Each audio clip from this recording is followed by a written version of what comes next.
30,000 கோடி லீக்கேஜ் என்ற முறையில் வருமானம் வருகிறது என்று சொன்னவர்கள் கருணாநிதி வகைரா தன் வாழ்நாளில் சம்பாதித்த காசை விட குறுகிய காலத்தில் 30,000 கோடியை சம்பாதித்து வைத்து இதை எங்கே வைப்பதுன்னு தெரியலங்கிறான்.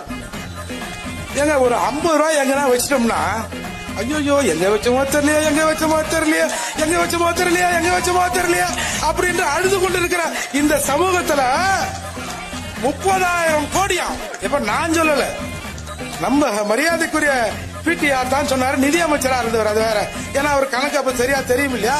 30,000 கோடியை எங்க வைக்கிறதுன்னு தெரியலன்றான். ஒரு 10 ரூபாய் பாக்கெட்ல இருந்து கீழே விழுந்துட்டா ஐயோ தொலைஞ்சு போச்சுன்னு தேடுறான். பிள்ளைக்கு ஒரு பிஸ்கட் வாங்கி கொடுத்துருக்கலாமே அப்படின்ற சமூகம் இன்றைக்கு தமிழகத்தில் இருந்து கொண்டிருக்கிற போது 300 கோடின்றான், 4 கோடி வாட்சிங்கிறான், 5 கோடி வாட்சிங்கிறான். ஏன்னா 5 கோடி வாட்சினா ரிவர்ஸ்லயே கட்ட போகுது. இல்ல வாட்சே டைம் அண்ணா இந்த டைம் நல்ல டைம் தானே அப்படியா சொல்ல போகுது.